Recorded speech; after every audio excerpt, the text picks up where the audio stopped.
encontramos con Renato Rivera, él es director del Observatorio Ecuatoriano del Crimen Organizado, con quien vamos a conversar acerca de cómo se pueden atacar a las estructuras financieras dentro de las bandas que pues tienen estas actividades delictivas transnacionales. Renato, muchas gracias por recibirnos en tu oficina a Expreso y concedernos esta entrevista.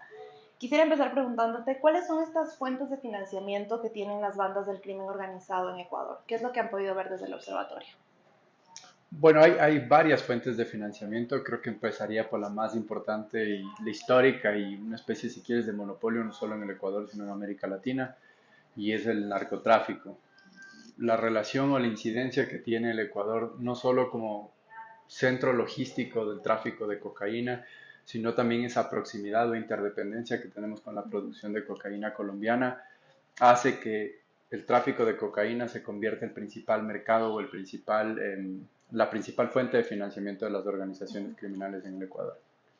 Sin embargo, hay que también tomar en cuenta aquellos elementos subsidiarios del tráfico de drogas que también generan una fuente adicional de financiamiento que pasa muchas veces imperceptible en el país. La primera de ellas es el tráfico de hidrocarburos, especialmente el tráfico de gasolina blanca, tomando en consideración que el 80% de la gasolina, o al menos el 80% de la gasolina que está destinada para Colombia tiene aproximadamente un destino ilícito, y eso se utiliza muchas veces para la producción de la cocaína. Entonces, este precursor químico es muy importante para generar cocaína, para producir cocaína, y la rentabilidad que genera por subsidios en el Ecuador, pero también por los bajos controles, hace que el tráfico de combustible sea muy importante. Ahí tienes pues varios factores adicionales también, aquellos precursores químicos que no son controlados. Te estoy hablando de una relación histórica que ha tenido las organizaciones criminales de financiamiento, la pseudofedrina, el bicarbonato de sodio, el cemento, la cal, son como algunos precursores químicos que también generan un financiamiento, pero que no son competitivos con el tráfico de cocaína. ¿La minería ilegal entra aquí también? Ahí más bien iba a otro segundo mercado que tiene también una gran importancia y que ha ganado muchísimo espacio en los últimos años en el país, y es la minería ilegal precisamente. La minería ilegal ha existido históricamente en el país. Sin embargo, lo que se ve ahora es un mayor posicionamiento de las organizaciones criminales en este mercado. Y es precisamente lo que empezamos a ver la violencia, por ejemplo, en Napo, en Zamora Chinchipe, en Pastaza, en Camilo Ponce Enríquez, es precisamente el interés de las organizaciones criminales por esta nueva fuente de financiamiento. El gramo de oro vale más que gramo de cocaína actualmente, y eso genera pues un interés por un mecanismo de una fuente de financiamiento. Un tercer mercado que es muy importante en el Ecuador es la extorsión. Nosotros lo hemos denominado como el mercado emergente del crimen organizado. ¿Por qué? Porque precisamente hay una dinamización de los robos o de la delincuencia común que parece que está migrando a la extorsión. Pero también hay un interés de las organizaciones criminales por utilizar a la extorsión dentro de una lógica de guerra donde necesitan dinero rápido. Pero también la extorsión se convierte como en este escenario de posicionamiento de las organizaciones criminales, sobre todo las que están en la costa. Tienes otros mercados que también generan mucho financiamiento, pero que no son tan representativos como el tráfico de armas, por ejemplo, que es muy importante, pero que no compite con estos mercados que te acabo de decir anteriormente. Sobre la extorsión, ustedes realizaron un informe recientemente. ¿Qué impacto ustedes han podido observar que tiene este delito en la economía local y nacional? Bueno, hay impactos leves que van repercutiendo inclusive en los nuevos métodos o por qué la gente está migrando actualmente del Ecuador. La extorsión se ha convertido en un problema de seguridad tan grave en el país que lo que está haciendo, pues por una parte es que aquellas empresas pequeñas, por ejemplo, que viven del día a día y que ya vienen golpeadas de la pandemia, tengan que incurrir a pagos constantes a la extorsión que llevan a quebrar esos negocios. ¿Qué pasa también con la extorsión? Tiene como efectos paralelos porque la gente por extorsión deja de consumir en aquellos locales. Es decir, hay horas en donde deja de salir porque dicen me están extorsionando, o posiblemente si yo estoy consumiendo en un restaurante van a entrar delincuentes y pues voy a ser parte de este ciclo de violencia y deciden no salir a consumir en los negocios, y eso también tiene un impacto sustancial en la economía local. Esto lo que lleva es a que muchos negocios cierren y busquen a la migración como una salida a ese problema que tú tienes de seguridad que genera también un problema económico. Si tú miras, por ejemplo, o preguntas a muchos ecuatorianos que están cruzando por el Darién, precisamente hablan de la extorsión, que emigraron porque les estaban extorsionando en tal nivel que tuvieron que cerrar sus negocios. Entonces mira cómo la extorsión está generando también un nuevo éxodo migratorio en el Ecuador. Y habría un subregistro de acuerdo a su informe, ¿no? No todos las víctimas de la extorsión denuncian. Así es, aproximadamente nosotros lo que vimos en encuestas de empresas, porque sería muy interesante también ver a las personas naturales, ¿no? Al ciudadano en el día a día. Lo que encontramos es que el 40% de las empresas no denuncian el delito de extorsión.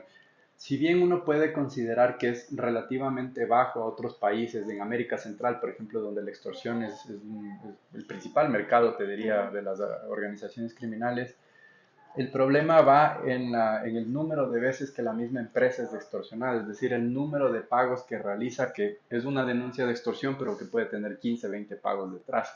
Entonces ahí está la gravedad, aproximadamente pagan de 3 a 4 veces cada empresa. Entonces este subregistro de 40%, adicional a las 3 de cada 10 que denuncian, nos da como precisamente esta visión de lo grave que se está convirtiendo la extorsión, el subregistro en donde el 90% nos dicen no denunciamos porque no confiamos en las autoridades.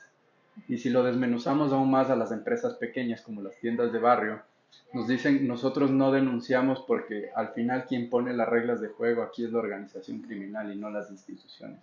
Entonces mira la gravedad y mira cómo el Estado también va perdiendo ese posicionamiento ante las organizaciones criminales frente a la extorsión. Una vez que estas bandas del crimen organizado recaudan el dinero, también, ¿de qué manera lo vuelven lícito? ¿Cuáles son las formas que utilizan para lavar estos activos? Ustedes también tienen unos informes sobre cómo se procesan las causas aquí. ¿Qué nos puedes decir sobre el lavado de dinero por parte de estas organizaciones?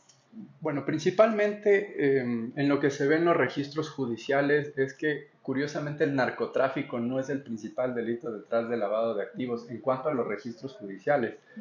Y eso es gravísimo si partimos que el narcotráfico es el principal mercado, casi te decía, tiene un monopolio en relación a este financiamiento ilícito. Cuando uno lo contrapone en la respuesta del sistema de justicia, no ves esa misma similitud. ¿Y cuál es el principal? El principal es el delito de la corrupción, es decir, el Ah, lavado de activos asociado a a la la corrupción. corrupción.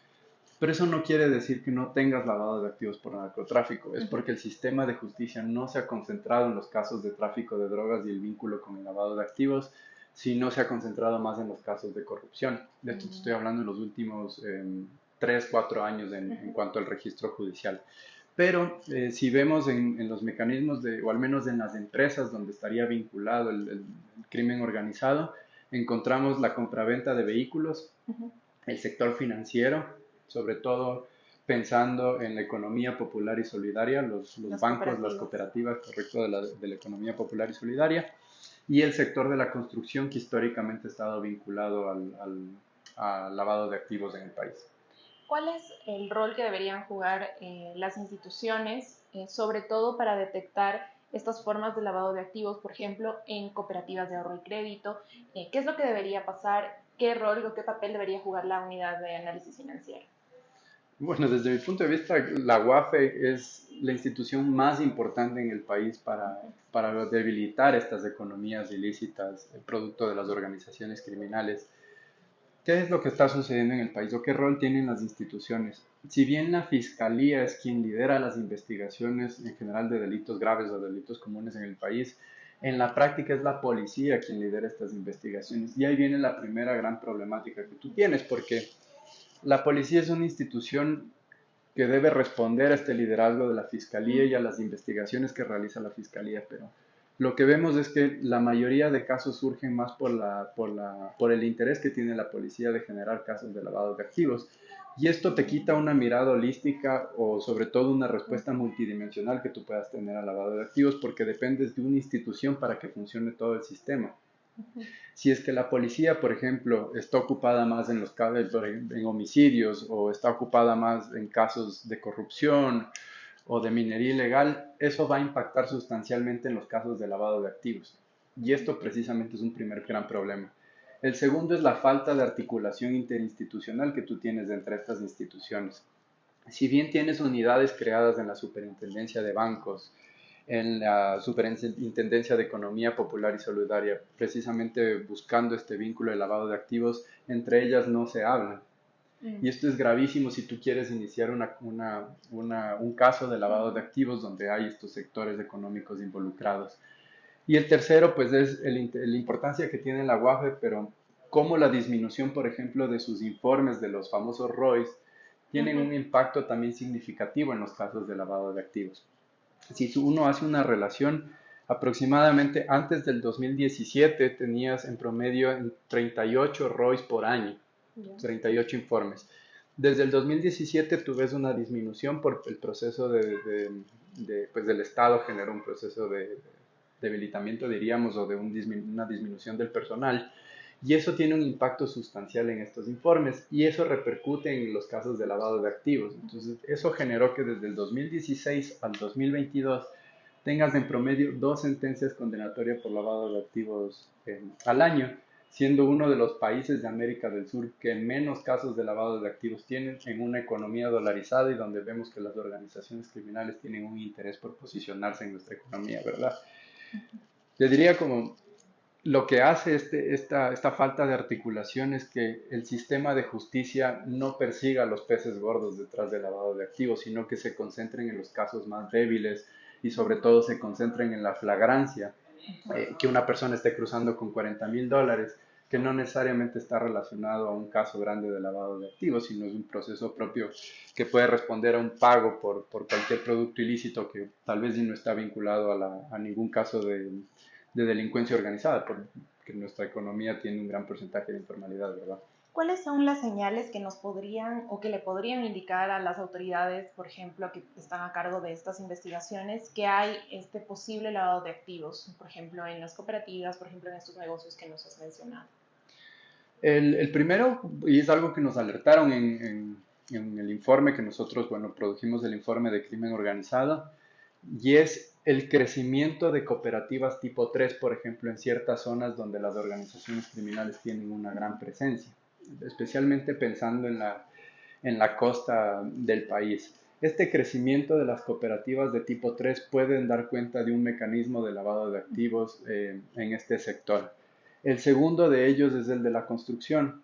En Manabí, por ejemplo, y puntualmente en Manta, si es que aproximadamente el 40% del sector inmobiliario se paga en efectivo, es decir, tú compras un departamento de $100,000 en efectivo, es una alerta de cómo esta persona está realizando estos pagos o esta empresa, si es que hay una empresa detrás vinculada, está haciendo estos pagos en efectivo. Es una alerta para que el sistema empiece a entender qué es lo que está pasando detrás. Una tercera gran alerta, que también lo vimos, es el circulante de dinero en efectivo de billetes de gran denominación, de 100 y $50, que normalmente no circulan en el día a día en la economía, pero que en ciertas ciudades esto es el pan de cada día. Inclusive si tú miras algunas ciudades te dicen no aceptamos billetes de $100, que es muy poco probable que tú pagues una pizza con $100, ¿no es cierto? Entonces eso es una tercera gran alerta que nosotros vimos. Y la cuarta es fundamental, empezar también a hacer una trazabilidad sobre empresas jurídicas que tienen destino con estos sectores económicos vinculados al lavado de activos. Ahí, por ejemplo, le sumaría un cuarto, y es, no le voy a llamar apuestas deportivas, sino pronósticos deportivos como una fuente actual o una fuente moderna de lavado de activos en el Ecuador. ¿Qué es lo que está sucediendo en algunas ciudades? Mucha gente, por ejemplo, paga en efectivo, hay un movimiento circulante en efectivo detrás de los pronósticos deportivos, donde tú no puedes hacer una trazabilidad de quién está depositando ese dinero. Lo que haces es que el lavado de activos se dé en una forma que se llama pitufeo, o es en pequeñas cantidades, que no llama la atención, pero que no deja ningún respaldo. Entonces tú puedes poner a 20 personas que estén haciendo pronósticos de $100, y ese depósito te lo hacen directamente a tu cuenta bancaria. Entonces tú después lo que puedes justificar, porque te dan un recibo, es que de esas apuestas tú tienes tu dinero, pero realmente tú no puedes probar que todo ese dinero realmente viene de estos pronósticos deportivos, ¿no? ¿Cuáles serían los retos o los desafíos del gobierno, pero también del sector privado, por ejemplo, para poder ir erradicando o alertando sobre la presencia de este blanqueo de capitales por parte de bandas del crimen organizado, porque si bien, por ejemplo, el Estado tiene la obligación, o el gobierno, digamos, la obligación de fortalecer también a sus instituciones, ya sea la policía o desde el Estado la UAFE, ¿qué pasa con las empresas también? Porque tú nos dices, por ejemplo, los pronósticos deportivos, al final, si hay estas alertas, pues se está recibiendo también dinero ilícito. ¿Cuál es la responsabilidad de ambos? Bueno, en relación a las empresas, hay ciertos patrones de ética y sobre todo de compliance que deben cumplir, es decir, ciertas normas de cumplimiento sobre posibles lavados de activos. Estas empresas lo que deben generar es mejores procesos de cumplimiento de estas normativas de alrededor del lavado de activos. Desde la empresa pueden surgir muchísimas alertas de un posible mecanismo de lavado de activos, lo mismo con los bancos. Desde ahí tienes un rol importantísimo de las empresas que si no fortalecen este tipo de procesos o no mejoran sus normativas alrededor del compliance, es muy poco probable también que el Estado se active. Es decir, el Estado no puede conocer todo lo que está pasando alrededor de las grandes empresas. Pero lo que sí sucede también es que, al menos en el sector bancario y de economía popular y solidaria, estas instituciones ya generan alertas sobre el lavado de activos detrás del sector financiero. Con los oficiales de cumplimiento, Exacto, con ¿verdad? los oficiales de cumplimiento. Y lo que nos han comentado es que estas alertas no se elevan a nivel de la UAF, es decir, no terminan en un informe de posible lavado de activos de estas actividades. Entonces, ahí miras una falta de coordinación o una falta de diálogo entre el sector privado y el gobierno. Y esta falta de articulación o de mecanismos de diálogo lo que genera es que tengas una menor resolución de casos o de menor cantidad de investigaciones de lavado de activos. Entonces, muchas veces, como te digo, hay una debilidad en cuanto a los procesos que generan las empresas alrededor del compliance, pero también de parte del gobierno hay una falta de comunicación con las empresas que termina en un gran resultado que es la baja cantidad de sentencias condenatorias que tienes alrededor del lavado de activos. Perfecto. Bueno, muchas gracias Renato por estas explicaciones. Hemos conversado con Renato Rivera, él es director del Observatorio Ecuatoriano de Crimen Organizado y hemos hablado sobre cómo se financian y cómo se deberían pues combatir a estas estructuras financieras legales de las bandas de crimen organizado en el Ecuador.